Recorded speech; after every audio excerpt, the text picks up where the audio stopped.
Greetings and salutations, friends, and welcome back to some more Total War Three Kingdoms news. This will be a really lazy one where I'll just watch the new trailer with diplomacy and talk a little bit about it, since I'm going to get back to working on Vrax fairly soon. I hope you liked the little teaser trailer, by the way. I'm quite looking forward to releasing this one to all of you. Anyways, let's get into it. So this one is about diplomacy, isn't it? Which means we've finally reached that stage of the Total War hype cycle where they tell us that this time, no, honestly guys, this time we're gonna get diplomacy right. Well, we can hope. I mean, it would be great if they actually got diplomacy right for once. Hell, like I've been saying for ages, just look at EU4 and just Control-C. That's all, just fucking copy it. It would be nice. Alright, let's get started.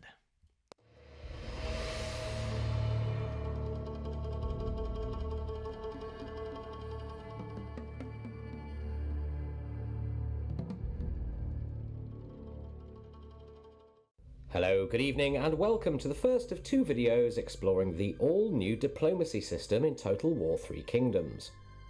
Our aim this time around is to revolutionise diplomacy.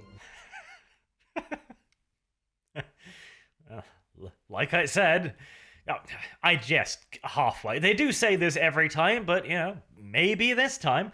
By the way, goddamn, those are some awful map borders. Oof.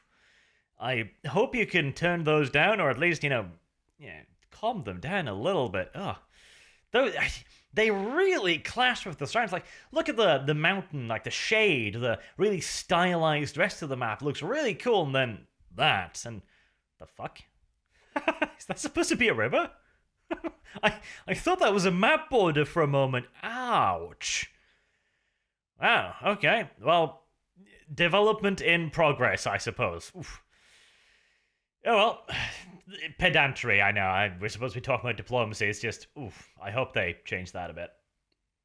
Enabling players to influence, befriend, coerce, and extort other factions in deeper and more powerful ways.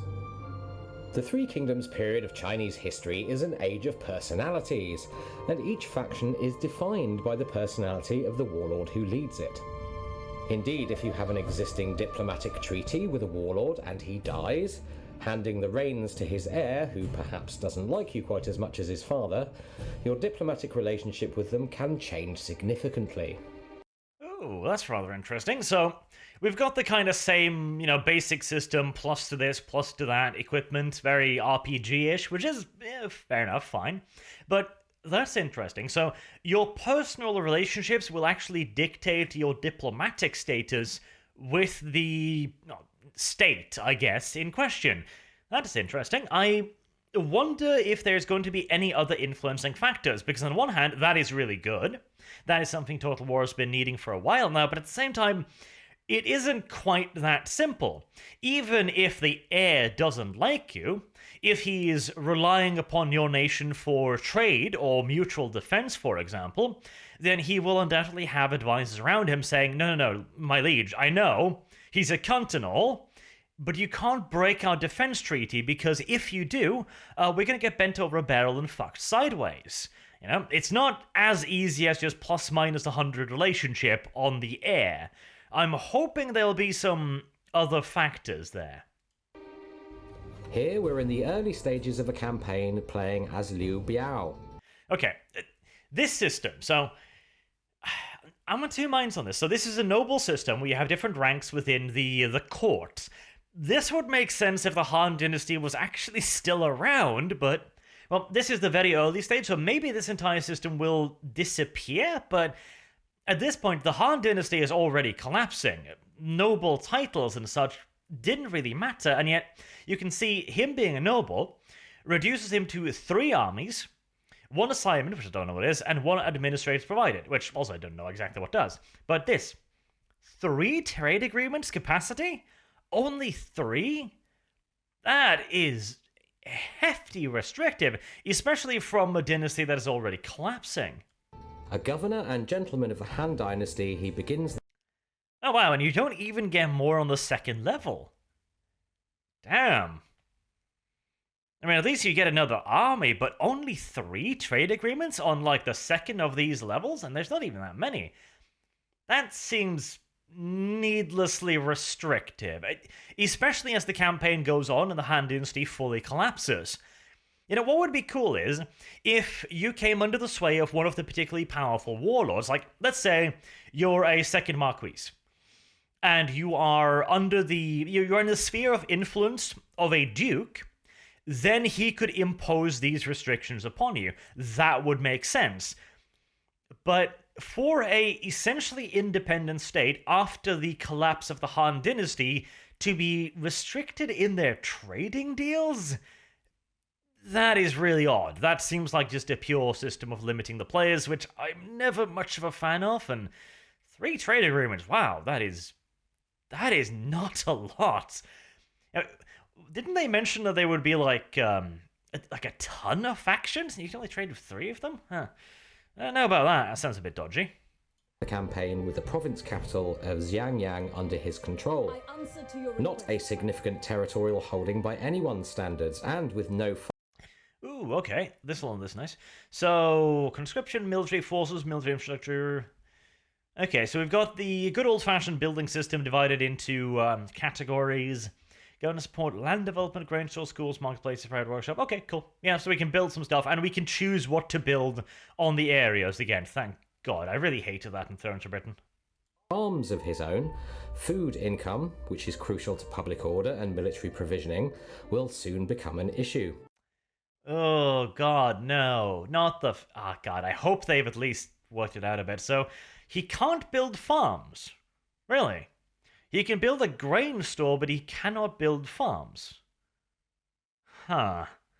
I'm not a fan of that. I mean, unless the terrain is utterly barren, you should be able to build at least basic food production in pretty much any area. But, alright. Plus, he's in the cauldron of potential crises that is the centre of the campaign map. However, looking south, we Look at all these factions, and you can only trade with 3 of them. We can see that Liu Biao also begins with 2 vassals under his charge, Cai Mao and Huang Shu. And in Total War 3 Kingdoms, vassals are no longer simple sources of income and support. You thought they were a source of support before? Let me introduce you to Shogun, too. I'm sorry, I'm taking the piss. Cai Mao owns a livestock farm, and as food is now a tradable resource... Oh, thank God! Thank you, CA! Thank you! Awesome! So they actually took the backwards-ass shit system in Thrones of Britannia and went, wow, this is retarded. If we're gonna have food be a major resource, at least make it tradable. Thank you, CA! I mean, I did suggest that rather vehemently in the Thrones of Britannia, and it's nice to see you listening. Okay, that makes food so much better. That alone improves the food system massively, since now you can actually get food. I still think you should be able to grow food, essentially whatever you want, because it could be very little food, don't get me wrong, but some basic level of food production. I mean, hell, livestock, for example, a livestock farm. Why can I not import cows and establish my own livestock farms, you know? Still, this is a massive step in the right direction. Let's try and make him our campaign breadbasket. Looks like he's got up to 6 units of food he can potentially provide us with, so let's make the request. Nice. What else we got? Request payment, make payment, request regular payment, blah, blah, blah, offer trade, offer food trade, request food trade, arrange marriage. Oh, cool, family trees and marriages are properly back. Good. Trade territory, yay! They finally gave us back territory trade. Thank you. That's been gone for ages, hasn't it? And trade agreements. Okay, trade, marriage, diplomacy, alliances. Cool. You can now haggle in diplomacy, adding, removing, or modifying offers until you can find a deal that the other guy is happy with. I'm sorry to point this out to you, Mr. CA man, but that we have actually been able to do. I mean, the AI's been retarded about it, don't get me wrong, but we've been able to, haggle for, well, since forever, basically. But hey, details. Asking Tai Mao for 6 food produces a negative figure here, indicating his unwillingness with the deal on the table, so we have to find something that he values enough in return to sweeten the deal. The quick way to find out his price is to click the Make This Work button.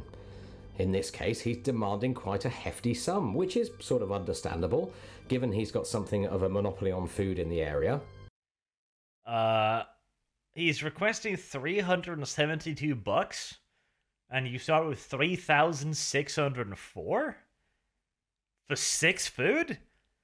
That sounds pretty fucking cheap to me, but okay, Mr. CA man, I guess that's expensive? I don't know.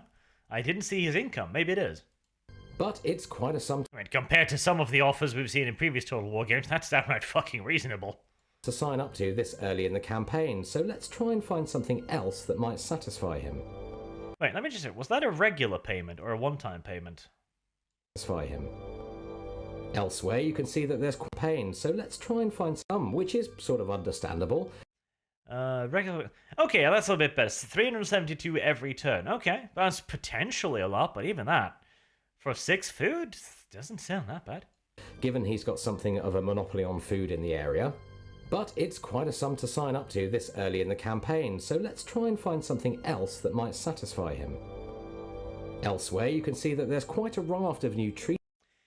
Okay, issue ultimatum, peace, declare war. Peace with Chow Mao? Wait, why would you even list that there? Request permission to become to declare war, request military support. Call Chow Mao to arms, aid Chow Mao in their wars, call your system as someone against arms, support the independence of Chow Mao. Chow Mao. I mean, that is a fair few new options, but most of them are kind of pointless. How can you... No, most of like...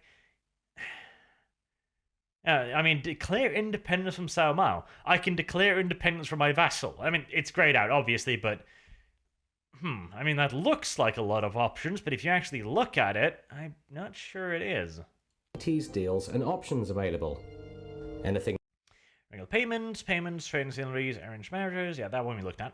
that's impossible to offer or demand in the current negotiation is greyed out, and certain options won't become available until your faction rank Form a coalition. Good. So you can form coalitions with anyone. Nice. advances. Off guarantee of autonomy. Oh, that's nice. I like that. The bounty guarantee of autonomy. Become a vassal. For access. Fairly standard stuff, but still better than what we're used to, so okay, good. Under diplomatic treaties, we have several offers available. Let's be the good guy and offer Cao Mao a guarantee of autonomy.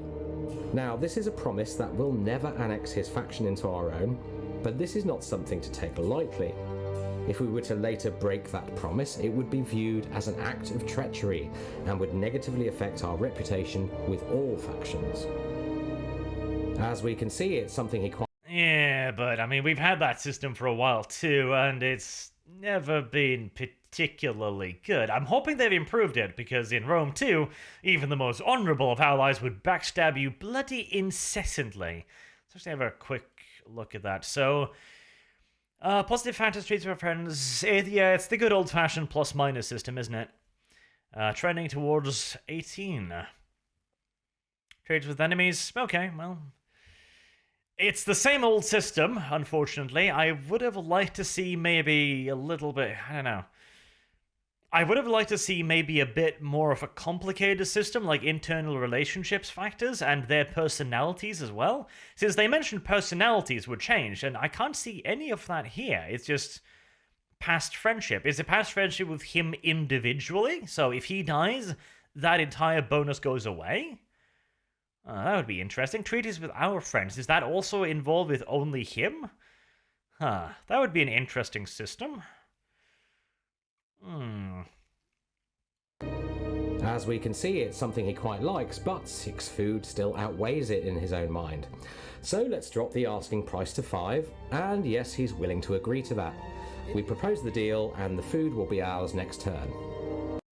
I wonder if this is this a return to just the flat-out numbers game, where if you've got one positive, they'll accept it no matter what, or if there is still some room for dice rolling. That'll be a bit interesting to know.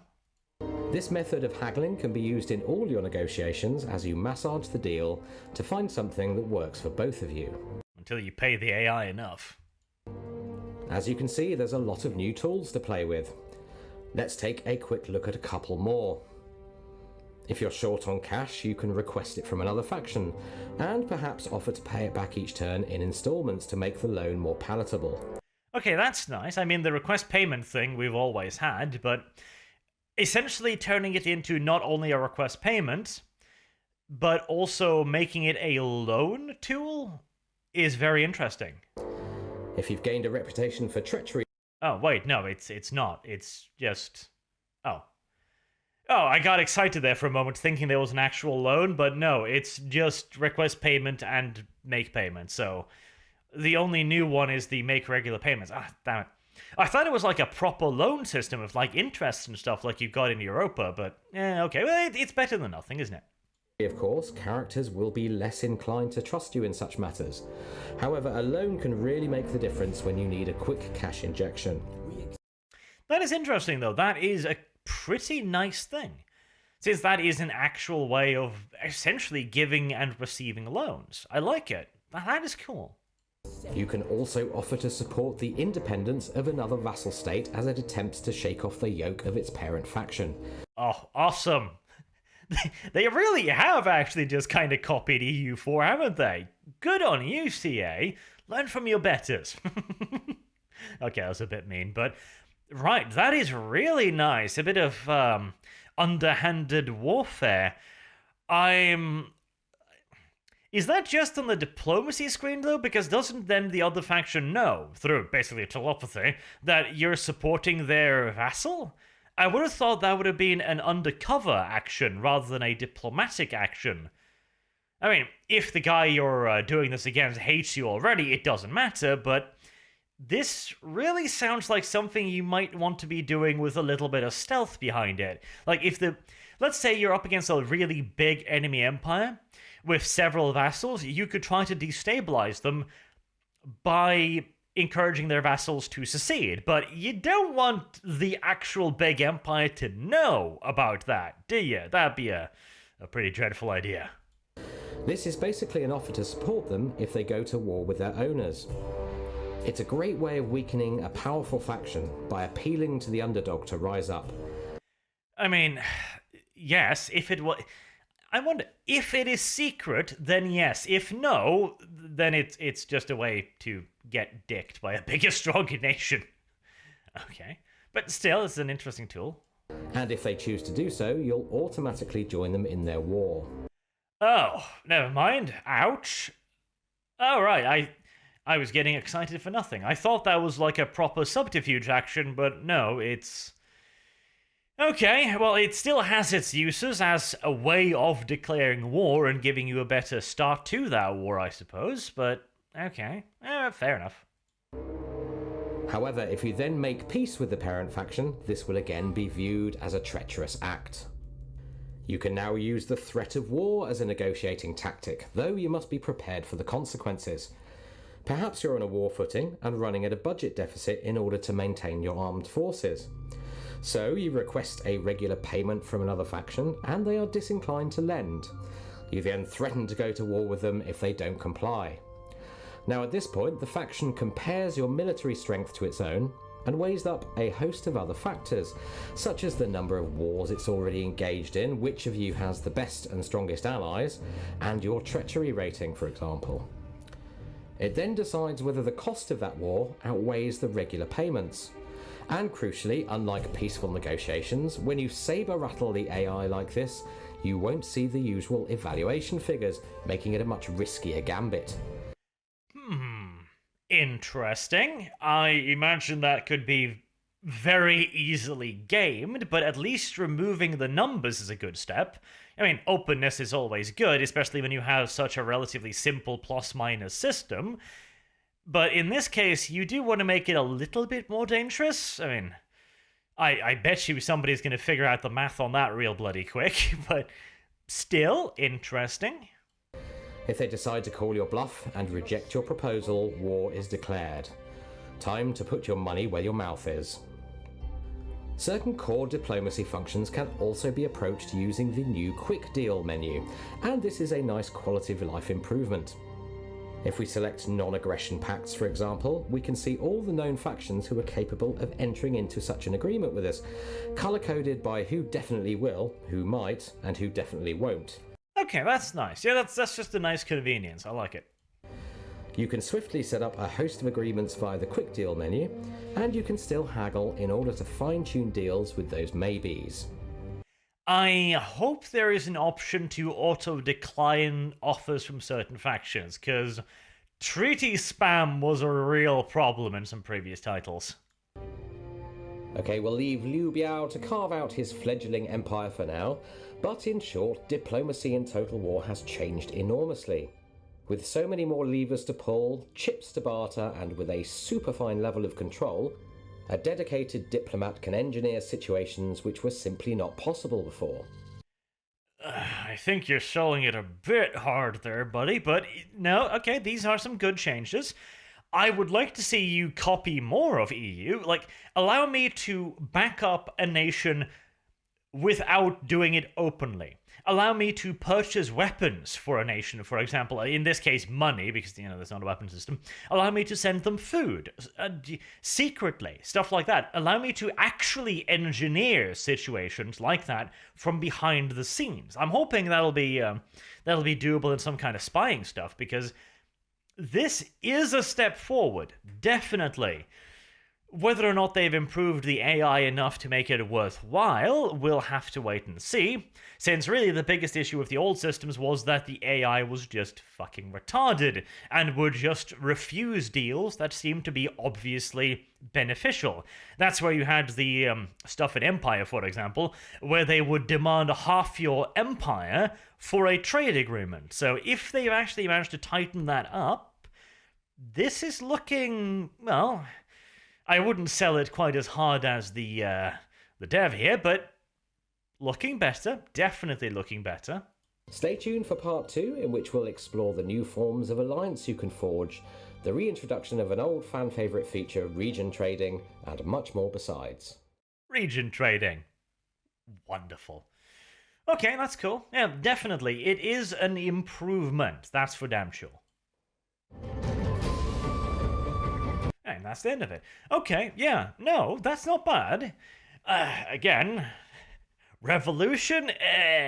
But it is a much-needed iteration, and they shall have full honor for that. And the introduction of a food system now that actually has trading, very nice. Still annoyed by the fact that you can't apparently get food wherever.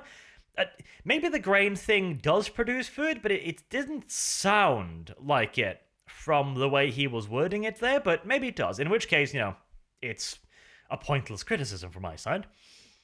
But that's nice. The ability to trade food, excellent. I'm hoping there is a storage system as well, because if I'm trading 6 food a turn and I'm only eating 3, I want to be able to have those 3 carry over. A storage system. I'm assuming that might be what the grain stores are for, in which case, awesome, beautiful, great system. And I'm looking forward to seeing how that works. As for the rest of it, steps in the right direction, definitely.